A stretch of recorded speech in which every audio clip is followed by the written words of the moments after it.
What is up, guys? Welcome to episode 2 of the On the Burst podcast for 2025. I'm your coach, Brandon Savage, and I'm joined by my assistant coach, Big Les. What's going on, Big Les? Mate, not much. Just a really cruisy Monday. Obviously, had the Super Bowl on today. I am a Chiefs fan, but look, I can take the loss because the last time the Chiefs lost the Super Bowl, and I'm going to look right into the camera when I say this, the last time the Chiefs lost the Super Bowl, South Sydney were in a grand final. So it's looking good for my football club. So it kind of makes up for it for me. Yeah, I remember the last time someone kind of looked at the stars and looked at omens like that. It was Winston Neville in 2024. And you see how that panned out? Out week 1 in the finals. It's very similar to Warriors fans. These Bulldogs guys, they say it's their year every year sort of thing. I'm looking for right at the omens. I'm looking at all the good omens. NFL, NRL, the stars align. We're going to Vegas, stars align again. You know, everything's sort of coming into picture. It works. Trust me. It's going to happen. Interesting. I'm hot on the Rabbitohs this year. Obviously, we spoke about them last week and we were both very hot on. Actually, I was probably more hot on them than you were. So Which is surprising too, by the way. Yeah, I probably can't speak. I did a podcast with you for your podcast. Yep. And surprisingly, St. George was someone I was very hot on. And we also had technical difficulties with that podcast as well. I know, mate. I know. It's always the way. I mean, even today, I think we broke a record for probably the longest time to set up the studio. Yep. But we're here. We're doing it. I mean, we're battlers, aren't we? Us coaches. We are. We're probably 2 hours past playing kickoff, but doesn't matter. We play on. But one thing I do want to announce, Sportshed TV charity match this Sunday, 3 p.m. at Ringrose Oval, Wentworthville. I am the starting lock. Check out for late mail because there could be a little bit of late mail there. But Big Les, you're in. I'm in, mate. I'm in. I've got the call up. Nilso, unfortunately, suspended for the high shot on Jimmy and the late shot there as well. Look, keen to rip in. Obviously, happy with the call up. Didn't expect the call up, to be honest. Obviously, signed with another club at the moment in Southeastern. But look, I'm happy to take the loan. I'm happy to go over and help you boys out. Hopefully, get a win on the board. Front rower? Front rower, yeah. Play a bit of front row, back row. If you need me to, I'll hop in the centres. If you absolutely need me to, I can hop in at 9. But, I mean, we sort of tested it outside a little bit. The left to right isn't sort of working for me, so I'll have to be a bit of a week working on that. But, look, I mean, if I'm a front rower, looks good. If you're watching this Cast Patrol, don't put him in a position where he needs to pass. But very excited. 3 p.m. Obviously, we're playing Mitch Pearce and Todd Carney. Blake Austin is on our side. We've got Rando in the halves as well. What's New in the Castle is out, so we've got front row forward depth and new coming in. Watch out for late mail because I think some positions will change, and Hainsey, I can't see him playing hooker, surely.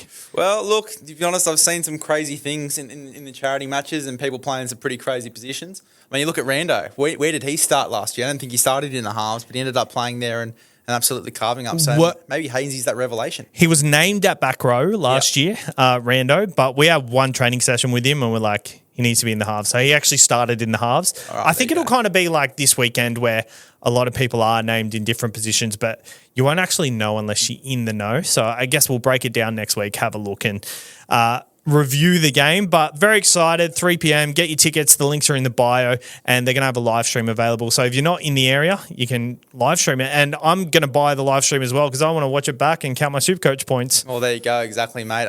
This Supercoach nerd over here, you can count mine as well just quietly. I'm keen to see how I go in the middle, truck some nut, play some big minutes and get some points in. Trial matches happened on the weekend. What was something that stood out to you on the weekend for trials?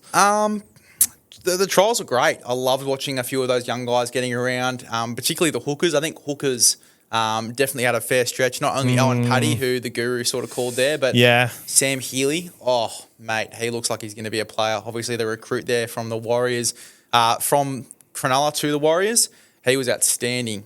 Really crafty at a dummy half. I mean, if Wade Egan goes down, it's great that they've got that cover coming in this year too.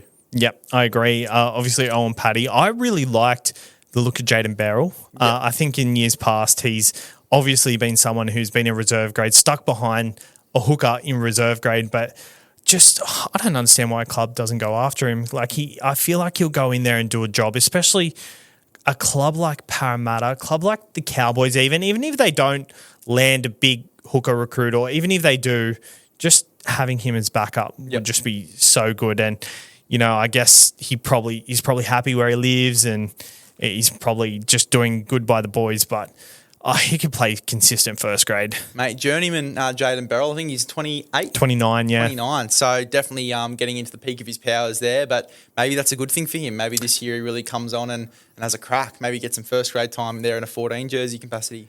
Could be. Nothing really else in the trials, to be honest. I mean, like the noticeable guys that obviously play first grade, Chan stood out really well. I thought he had a real good crack at fullback. Yep. Tommy Hazelton and C.S. Ifatalakai.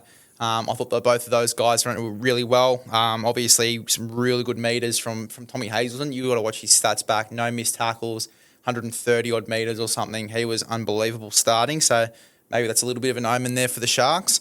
And then Barnett and Fish looked good. Sam Stone Street just reeks of first grade. Like the Ronaldo Mulatalo situation, the contract situation for him is going to be super interesting to watch this year. Yeah.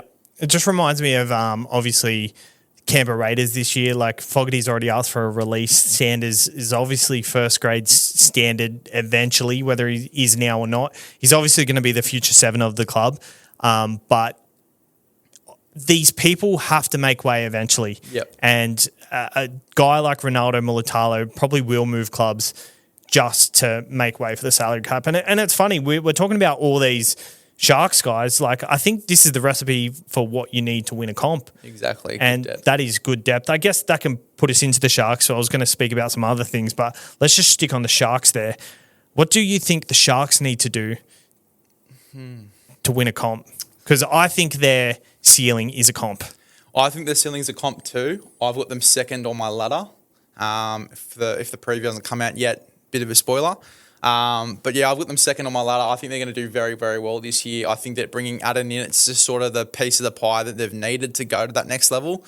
I think that if they want to win a comp, Hines has to be the 6 and Trindle has to be the 7. Ooh, I've got something different. Yeah. I think Hines, no distractions, so no Origin. Yeah. I think that's going to keep him grounded. I think Origin is a good thing, but when he gets picked and the situation he was put in last year was just horrendous for him. Like, it's not fair on him how that lands with him. But with Hines, no distractions, and I think Trindle has to not step on his feet.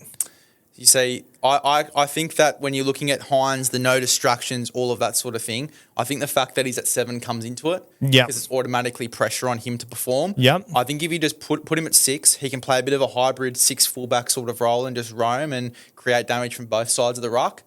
Put all the onus on Trindle to run the side. Have him with goal kicking as well, Trindle, which for Supercoach would be great. But I'd literally have no obligations for Hines, no stress on his back, no worries about rep or Origin or anything like that.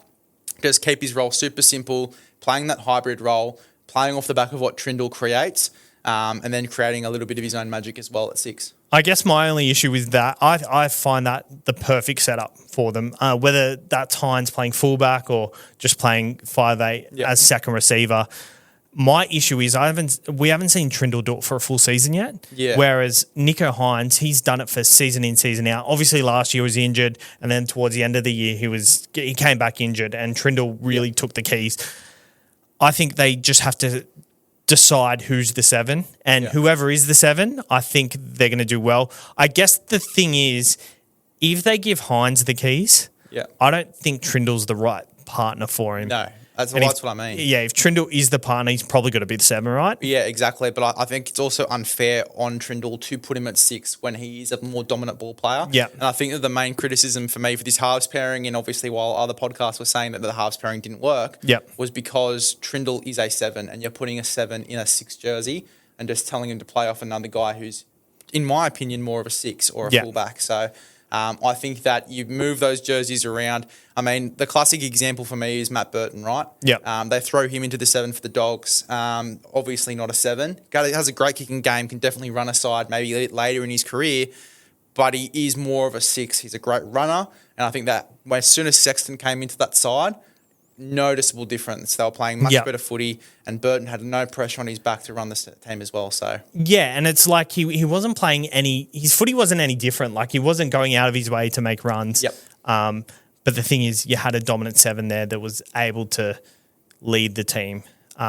I guess it's more noticeable when you don't have a dominant 7. Yeah. So the pressure will come off Hines if that's the case. Well, I think that, he won't over-involve himself too. Like we spoke about it last week, Hines and Origin, the fact that he over-involved himself, Yep. too many runs in that 7 jersey, just felt like he had to create Yep. constantly and be involved in every set. Him at the 6, he can choose when he comes in. He can come in at the right times, whether that be off the back of a spread set from Trindle, coming around and sweeping, whether that be in a fullback sort of line, where he cuts in and obviously runs a block shape.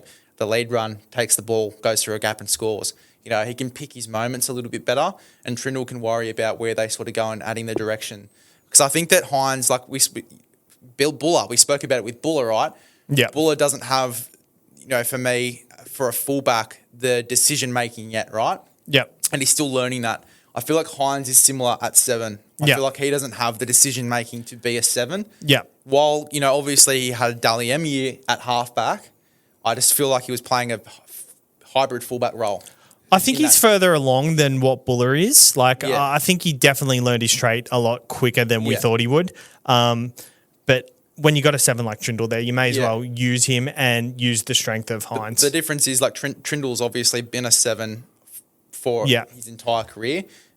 When he was at Melbourne, he was a 7, and then obviously coming over to the Sharks in the lower grades, he's been a 7 there as well. So I think that not to say that Hines and Buller are at the same wavelength and areas as to learning their position, but I think that Hines can be a better 6 and knows how to be a better 6 than he does a 7, if that makes sense. Yeah, I agree 100%. And obviously when you're in a premiership window, there's no point experimenting throughout the year. So I agree with that. I think the fullback needs to be sorted. I think Will Kennedy, he's kind of at a crossroads in his career where he had a few good years and then last year really dipped off. And for me, fullbacks in the game are the elite players and they're the tip of the iceberg. Just like Buller last week, I think he needs to pull his finger out and is he a yardage fullback or is he a ball-playing fullback? Yeah. He's not really done either. I think his strength is, he's pretty safe under the high ball and backing up through the middle of the field. Yeah. But we didn't see that much last year, and I think you've just got to add a little bit as a fullback. So, look, this is where I sort of clash with Kennedy. I think he played okay. I don't think he was awful and didn't do one or the other sort of thing. He picks his moments very well and he's very safe. Like, he doesn't overplay his hand like a lot of the other fullbacks. They do have these big, amazing plays and try to go for the crazy low percentage play and it looks amazing and stuff like that and makes them stand out like your Edwardses, like your Latrells, like these sort of things. I think that he plays a very simple game. He knows when to come in on those spread sets. I mean, you look at the trial the other night, he was pretty good. Like, he wasn't amazing, he wasn't great, but he just did his job. He came in on those spread sets and played his role perfectly in the small minutes that he had. I think that that's just the fullback that Kennedy is. If they want to go in a different direction and they want a more blitzy fullback, maybe Liam Eisen comes in.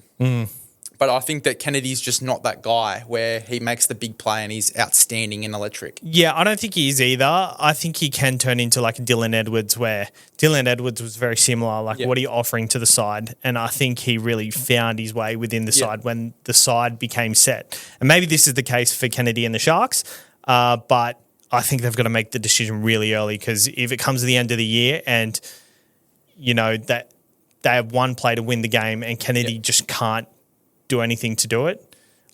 Like, people are going to swarm Hines, they're going to swarm Trindle. Yeah. You need someone who's off the cuff out the back. Do you think that it's an Eisen or a Dykes to go at a fullback, or do you think it's Hines to move if they make the decision for Kennedy to come out? It's tricky because Atkinson's leaving. Yeah, because I like the makeup of Hines at fullback with Atkinson at number 6. Okay, but I like what I saw from Eisen. Yeah. I think obviously in the full-time role as a half, you don't want to chop and change that too much. So, I like Eisen. I like Eisen as well. And he's obviously going to be that blitzy guy. He's probably ready for first grade soon. Very surprised he didn't get a run in the trials. Him or Dykes didn't get a run in the trials. Maybe there's some injuries there or something we don't know about. Maybe next week because obviously they didn't play a full first grade side. So maybe we get more of a idea next week if Hines and Trindle but still, play. You would have think like over a few of the other guys, maybe those guys get a run or a crack. Who knows? Maybe Kennedy was given first crack and who knows? Who knows? I don't know. But yeah, the Sharks, I think they can win a comp this year. AFB and Brayley, I think through the middle, they've got to make a combination. Obviously, it can't all be on Hines, can't all be on the fullback. I think through the middle, they've got to really step up as well, and they've done that for years now. So I've got no worry about that. Moving on to the Doggies. What are 3 things they need to do to reach their potential, and what is their potential? I think probably there's a spot in the 4 available, I reckon. 4th. I think 4 to 8 is fair for the Dogs. I think they'll definitely be a top 8 side. I mean, I don't think they can drop out of the 8 after last year. Yep. I know a lot of people have them dropping out of the 8. I just think that, a full second year with a bunch of the other guys. I think the best thing about the Dogs this year is that their side doesn't drastically change like it has over the past 2 years. It's going to stay relatively the same across the entire 17. You've got Amon coming in. You've also got Tupanua coming in. Marcelo probably takes the left wing spot. It looks like he's the favourite. Yep. I know Tuala there is depth as well.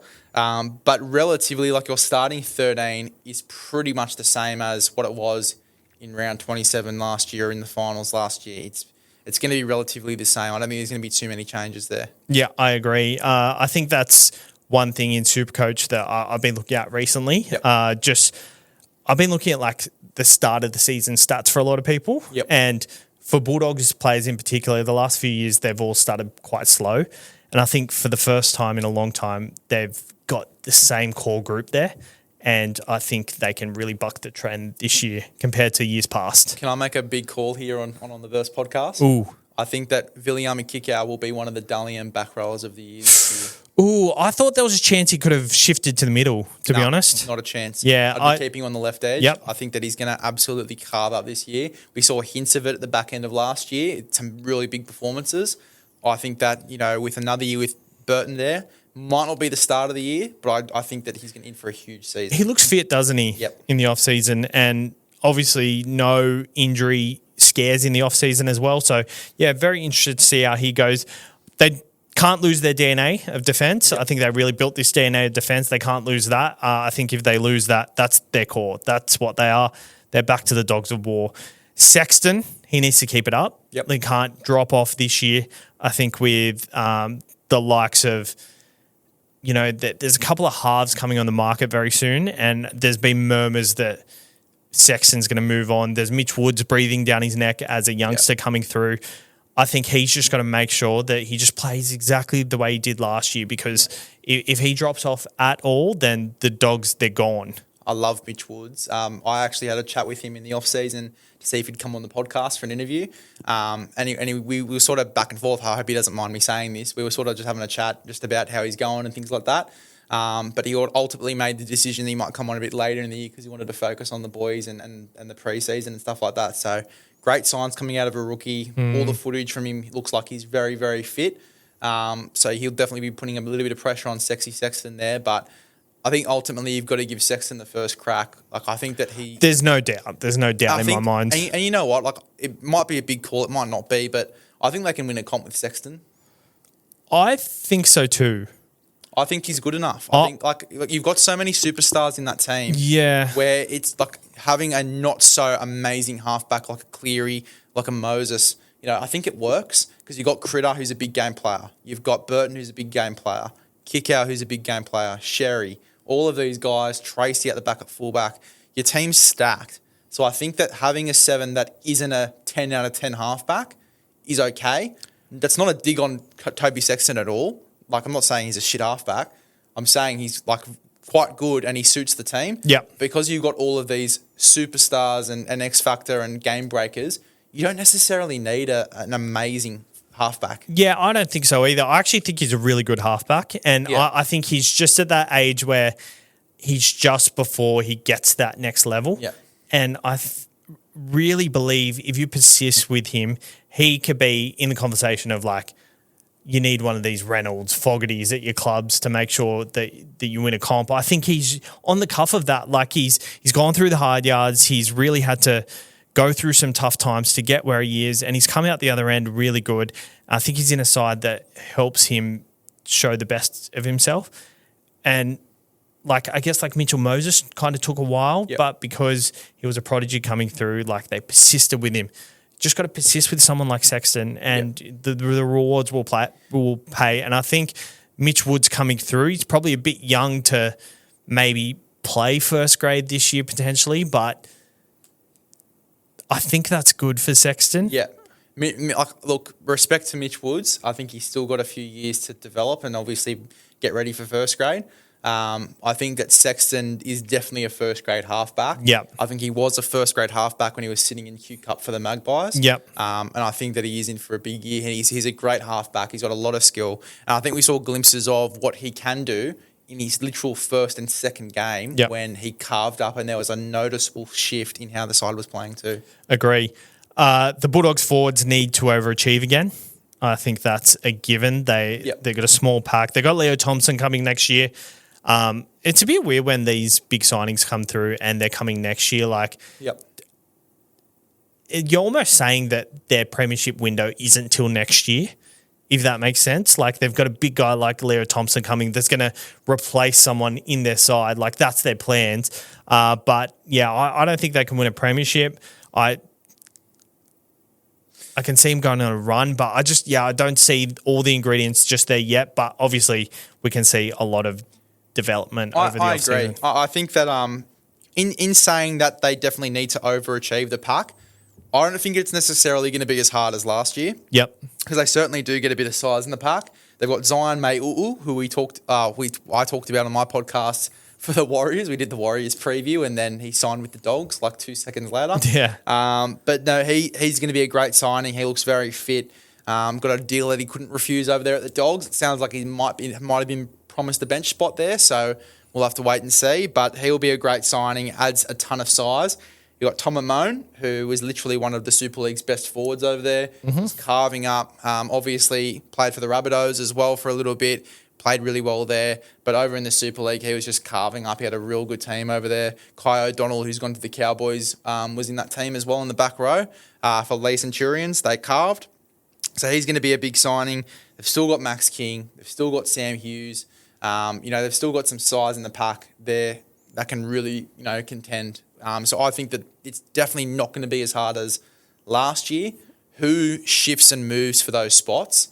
That's, for me, going to be more interesting. Who from last year in a side that worked so hard to get to where they were is going to have to come out of the side for Tupanua, for Amone, for Zion, for these sort of guys as well. For me, I can't move Curtis Moran out of my team. I can't either, and I can't move Bailey Hayward off the bench. I think he was outstanding last year. Sam Hughes is one I would think is a bit interchangeable. Yeah, I've got him out of my 17. Yeah, I thought he was very solid, but he unluckily misses out. He was obviously a preseason standout last year, but yeah, he'll definitely be someone who comes in and really does a job. Moving on to the Parramatta Eels. What do they need to do to reach their potential? I honestly think they probably can be 5th or 4th. I think Parramatta can do well. I think that it's going to be interesting to see Lomax and how he goes. I've got him going well, but I know there's a ton of people that think, he's going back to centre, and they reflect on the time at centre he had for the Dragons. Yep. This is a totally different side. I've tried to explain it to my younger brother who can't seem to get it. But it's a Little Les. Yeah, I know, Little Les, exactly. But it's a totally different side. Yes, Hunt obviously accumulated a ton of points for the Dragons. Lomax was getting a ton of ball.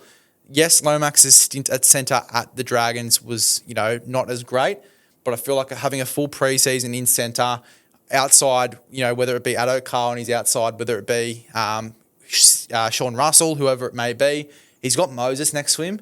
That's going to be, he's getting a ton of ball. And I think that if they can build that combination they had in Origin, where he leaps up for those kicks, where he jumps over a back rower and scores a try, I think that Lomax is going to roam as well. I think that he's going to be completely different to what we saw at the Dragons. Yeah, I think 100% he's going to do really well this year actually. Yeah.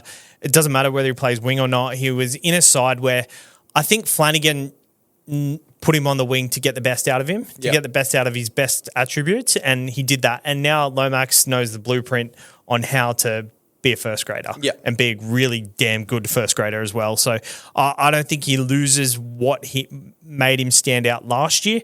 My issue with the Eels is their back three. Yep. Iongi, Josh Adokar, Sean Russell, Bailey Simonson. Three of them four are going to have the position. The yardage game is pretty weak, and relying on Lomax to have that second carry is going to be a lot on Lomax, and it's going to be pretty difficult for them if Lomax is injured or goes through the origin period. I think one of them are really going to have to stand up. So it was funny. Like I was having a chat to one of my mates today about Para and obviously how they're going to look and what they're going to do with their back line. And for this whole past few weeks, doing all these season previews and that, I've always said that I've got Sean Russell on the wing. But I think that when you're looking at the yardage game, I think Bailey Simonson's probably the better pick. So I've sort of changed my mind a little bit. Like attacking-wise, I'd probably go for Sean Russell. But in regards to yardage and getting out of your own end, size, Bailey Simonson's still a really good attacker. I think that he's probably the better option there. Bailey Simonson had a dig before he got injured. Yep. I was really warming to him. And I think Iongi's going to do a job. One game in first grade, he reached 300 metres. So I think he's really going to be a good thing for that side. But I think with Josh Adokar on one side, you can't just have both wingers being finishers. I think Bailey Simonson is the guy.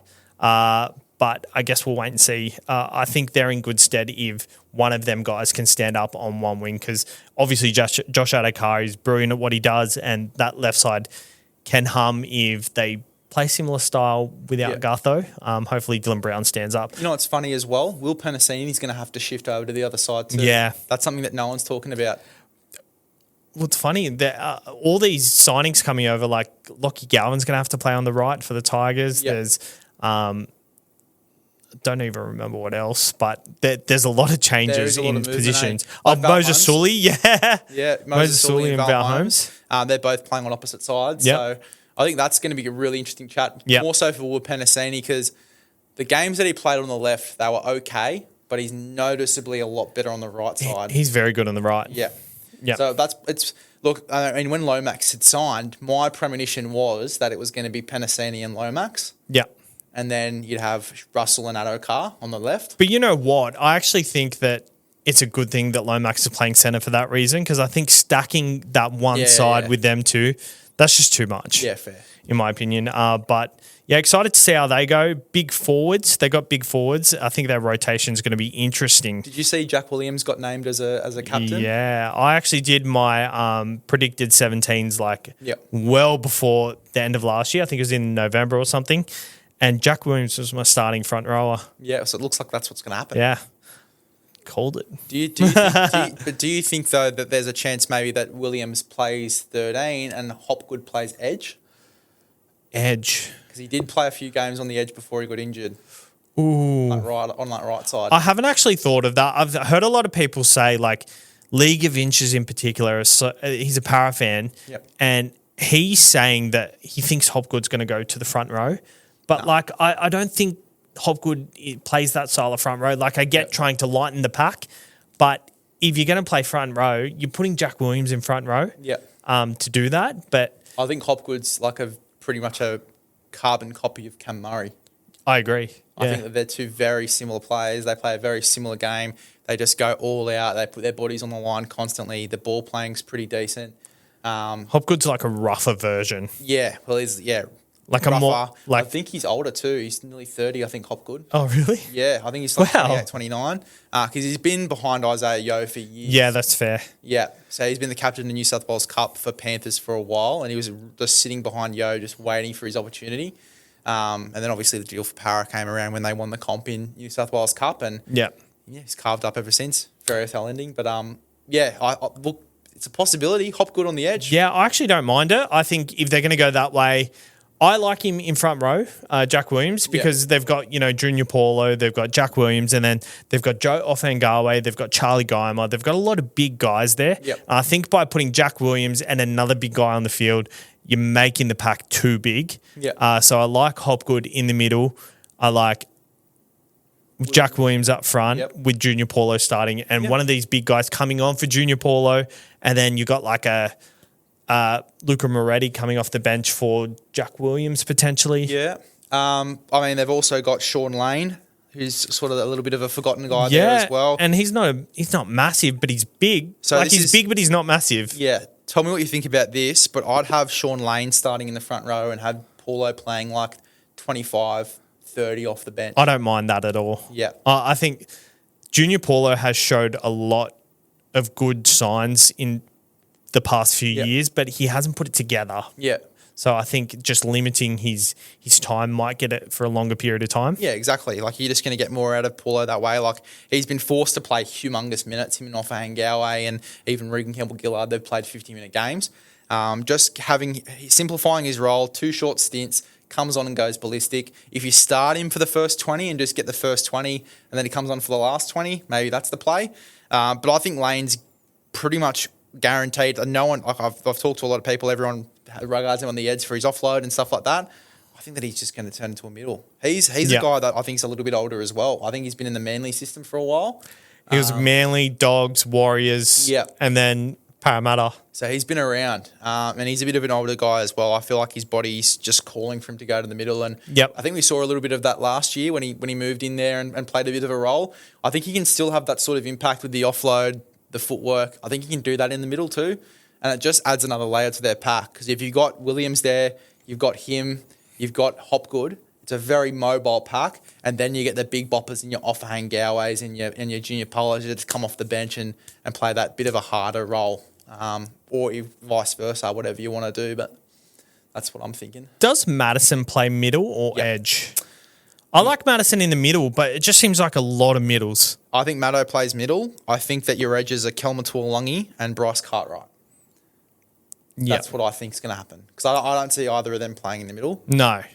I think that Maddo and Lane are probably going to be the guys you sacrifice. I've heard rumours that Guymer's been training on an edge. Charlie Guymer and Kelma Tuolungi. But I find that just... That's outthinking the room a little bit. Yeah, I think so. Guymer's a gun front row. Yeah, he's good through the middle, good leg speed. Another guy that I think is going to be so unlucky is Willimu Greg. Oh. Big boys, eh? Big boys. Jesus Christ. I mean, they've got so many guys there that can get into this pack. It's just going to be so interesting to see. They got so many Guymers. They've got so many guys. That's right. So where do you think they can land? Mate, I think that they can do... They can do very well. I think they're a side that can be a top 8 team. I've got them at 8th. I think they just scrape in. I think themselves and the Broncos are going to be fighting it out. Be really interesting to see who wins that battle. But I've got Para taking the cake there. I think that they'll keep the Broncos out, to be honest. I like a club with a rookie coach like Jason Riles, like a prodigy kind of coach coming through. I think they will do well. I'm very excited. And obviously... play is going to be so different too. This is the first time we're going to see a Parramatta side completely change its style of play. This is the first time that most of us would see a new style of play for Parramatta. Because they've been a big side, tough side for so long. Yeah. This is the first time they're going to have a bit more of a mobile pack. This is the first time that, they're going to have a side with that gutho in it for 10 years? Maybe a little bit less. Maybe I'll put a bit of GST on that. Is that a good thing? Maybe. I don't know. But Isaiah Yongi, they're at fullback as well. Moses and Brown, that's going to suit their game a lot. We haven't even talked about them yet, which is crazy. Yep. Well, yeah, that's my last note. Moses, if he plays 24 games or, close to it, he'll take them there. Yep, for sure. Like, he's good enough. I think Brown needs him as well. We saw that last year. Yeah. Brown needs him. Brown with the $1.2 million contract, do you think, especially the Knights looking at him as a 7? Yeah. What? Oh, I don't think he goes to the Knights as a 7. I think that he'll go there as a 6, which just complicates the shit out of what they're trying to do. Well, they're going to drop him 3 weeks later to reserve grade to put Jack Cogger at 6? I think that he'll lock down the 6. It's just, I think it's more so about who locks down the 7 for them. But regardless, this is prime time manager tactics of finding the middle ground. Yeah. There's not a chance he gets 1.2 million. Yeah. I don't think he's there yet. I think that maybe when he's 27, 28, 29, he'll be around that sort of mark. Yeah. I think that he'll probably get around 850, 900. Yeah. Is my sort of thing. I think that's classic manager tactics of trying to meet in the middle with clubs, because the clubs will try and lowball. Yeah. And then they meet in the middle. I agree. All right. That's it for the previews. let's talk about the rule changes leading into the trials. Do you find it weird that they announced the trials a week leading into the trials? It is. It is. It's strange that they've just gone gun-ho on all of these different rule changes the week of the trials, and everyone's just sort of caught off guard a little bit. I mean, I think the Fox League commentators have fucking hit the players hard in regards to, like Cooper Cronk was saying the other day when they were talking about the play the ball rule, they were like, all these players, they get to train and have time to get used to these rule changes. There's no excuses. The rule came in at the start of the week. Yeah. Or at least the week before maybe. But like, I think it's so unfair to put that on the players and put the onus on them for not getting... They've played a game of football a certain way for so long. For the past few years, they've sort of gotten used to just either tapping it or just letting it roll through. Does it really matter? And the referees are the ones that let it happen. Like Yeah. they really nailed down on it for a long time, and they were really anal on it, but they just kept going. They just kept going with it, like kept penalising them on the weekend. So I've heard that they were given word pretty early on about it, but they were like, hey, just heads up, this might happen. Yeah. But they were never given a direct, like, this is the rules that's going to be in place. We're going to announce it on this date. It just seems like it's come out of nowhere, and, like, yeah, it is easy for a player just to put their foot on the ball, but, like, do you think it's going to ruin the games? I actually don't hate the rule, but it's also, is it necessary? It's just annoying. I find it so annoying. Like, you watch a set start to get its shape and momentum, and everything starts to rolling, and you're sitting there, you're excited, like, oh, fuck, they're about to do something here. And then they wait until the tackle later, they've started to take shape, and then they go, oh, you rolled it.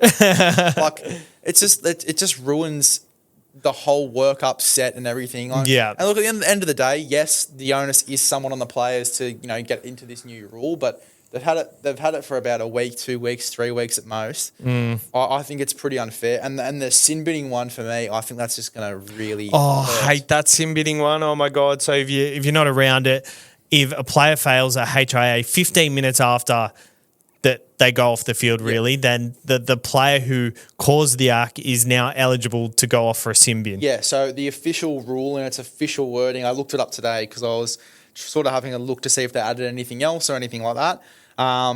It says players responsible for illegal high tackles will be sin binned for 10 minutes if the tackle results in the opposing player being removed from the field as a Category 1, so straight away, or the Category 2 HIA assessment fails. Which, like, that would be so annoying. So imagine this, right? Grand final, Latrell Mitchell, right? Let's say, I think they used this example on another podcast, so I might be copying, apologies. But let's say that, for example, Hamole Olakawatu puts a fend on Ewan Aiken, he breaks the line, he's running down, and Latrell Mitchell in a cover tackle head highs him, right? Hamole's knocked out cold, he's got to go off the field for a HIA.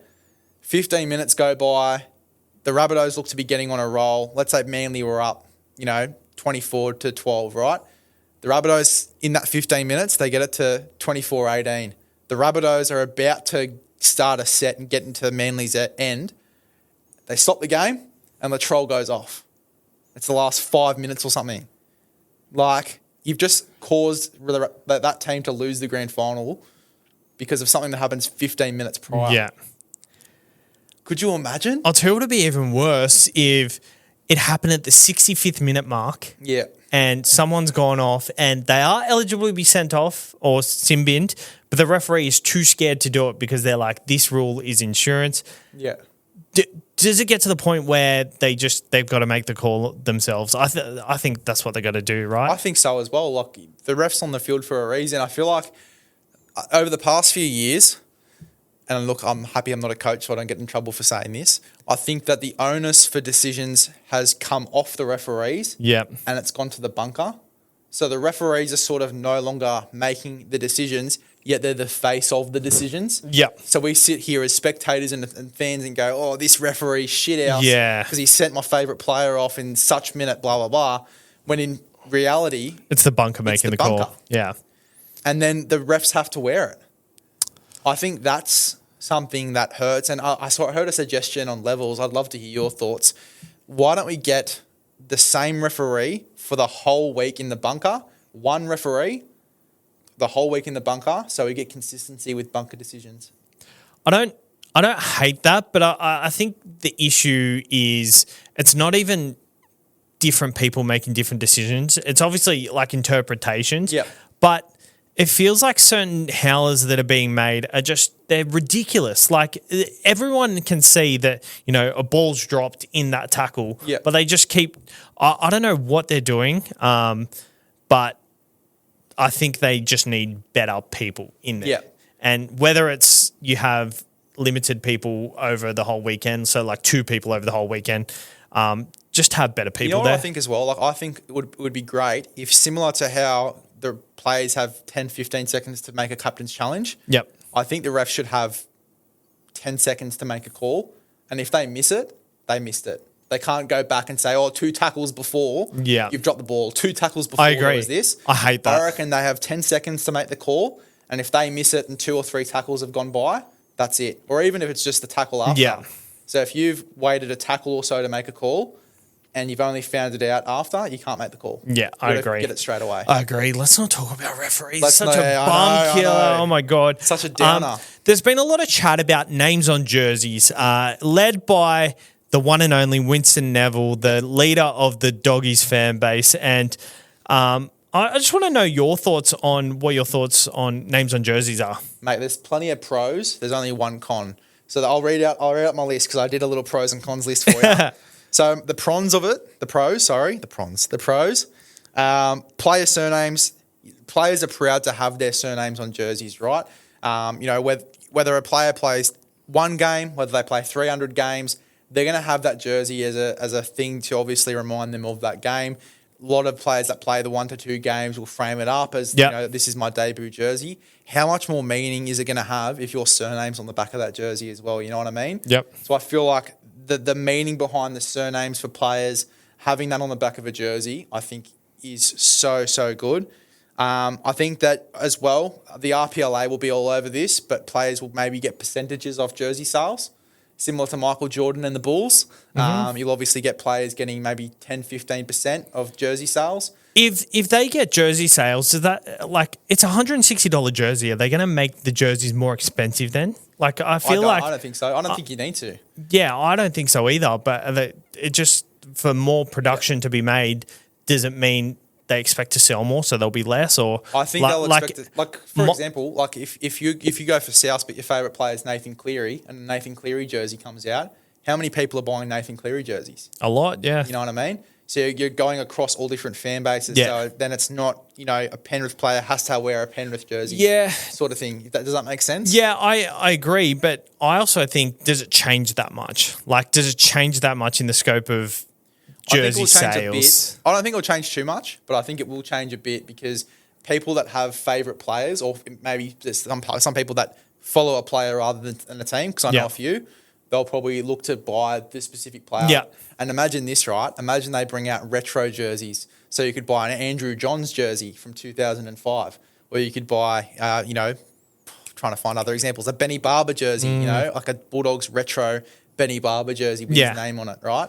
I think that would be a sort of cool thing, and then you're getting more money from jersey sales from past players. Yeah. Sort of thing. You can do that already. You can, but actually having that, or maybe even on the new jerseys, you put the old players on the new jerseys, sort of things. You know what I mean? Yeah. You sort of get where I'm coming from a bit. You can do that still. You can do it. Yeah. Okay, well, that's just ruined my point. Anyway. No, but I get it because it's that's what they wear on the field. Yeah. Their name is on the jersey on the field. I'm not against it at all. I just find the argument over it being it needs to happen. I don't see the pros being that great in my opinion. If it happens, I'll be this is cool, but I don't see it as a game changing event in my opinion. Yeah. The only con that I had was that you'd have to probably sacrifice a sponsor on the back of your jersey. Sometimes you won't. Sometimes you won't. I'm just arguing with everything you say. Sometimes you won't, but a lot of the time, a lot of players do have a sponsor on the back of their jersey, so you'd probably have to move them to a different location or, probably move them to a spot they probably don't want to be, sort of Yep. thing, and that might be create a little bit of drama. Yep. But that was probably the only con I had. Like, I think there's a lot of more Yeah, pros than cons. well, I think it's a no-brainer for the NRL to sign it off if it can be doable. Yeah. I guess just in my opinion, I don't think it needs to happen. It doesn't need to happen, but I think that I think the RPLA would love it. Yeah. Because obviously jersey sales and player percentages and looking after the players. If that's the case, salary cap, will there be issues with the salary cap? I don't think so, because I don't think it would be the onus on the club. I think that it would be directly the NRL Yep. who would pay those percentages of jersey sales and things like that, Yep. because it's an NRL-owned jersey, if that makes sense. Yep. So I don't think that it'd do it. I don't think it'd make difference to the salary cap. I think that it'd be the NRL directly sort of thing. Yep. But yeah, look, I think that there's plenty of pros. There's not too many cons. I think that it would look cool. They do it for Origin already. Yeah, that's true. Why don't you just do it? I agree. Asking the tough questions here. I know. You got to do it. Exactly. I like it. I think it'd be cool. And Yeah. as I said, for those guys that do go for, I guess, the player more than the team, it's cool for them as well. Yeah. They can just get stuck in and buy their player's jersey. When they can order it online, it might cost a bit extra. Yep. They just sell the jersey with the player's name. Maybe Yeah. it's a bit cheaper for them as well. There you go. There's your answer Don't to head. your little question there. I'm happy with that. All right, I want you to build your perfect player here. Yep, let me get it up. I've got it here. I've done a little bit of research behind this as well. very good. So I've come prepared, mate. All right, very good. So, All right, can you build your perfect player? So, speed, who have you got? Hamaso Tabuai-Fidow, I've got him for speed. Agility. Reece Walsh, love him with his short little step there. Just his, fast muscled fibres. I was struggling to get the word out there. I think that his agility is probably one of the best in the game. Passing. Prime Sean Johnson. Ooh. Kicking. Matt Burton. Defense. Isaiah Yeo. And footy IQ. Nathan Cleary. Easy dubs. Ooh. I like that player. And what's your player's name? Big Les. I knew that was coming. All right. Your life is on the line and you need someone to kick a 40-20 for you. Yep. Are you picking Adam Reynolds or Luke Brooks? Adam Reynolds. Adam Reynolds or Mitchell Moses? Adam Reynolds. Adam Reynolds or Toby Sexton? Adam Reynolds. Adam Reynolds or Tom Dearden? Adam Reynolds. Adam Reynolds or Ben Hunt? Adam Reynolds. Adam Reynolds or Daly Cherry Evans? Adam Reynolds. Adam Reynolds or Jonathan Thurston? Probably Adam Reynolds. Ooh, Adam Reynolds or Andrew Johns? Adam Reynolds. Adam Reynolds or Nathan Cleary? You're a Bunny supporter, so this is so biased. It's going to be Adam Reynolds. Oh, no. I think that he's the best 40-20 kicker in the game. I think he's the best kicker in the game. So, Adam Reynolds. Nice. I like it. All right. Well, thank you for tuning in for today's episode of On the Burst. Jesus, it was a rushed one, It was, to mate. say the least, but we got there. Sportshed TV charity match. Sportshed TV charity match this Sunday. Are you excited? Who are you going to put it on? I am excited, mate. I think that if Hainsey plays at 9, he's going to be an easy target. So Yeah. us boys in the middle will go after him for sure. Straight from marker. Hainsey, we're coming for you. All right. Thank you for tuning in. We'll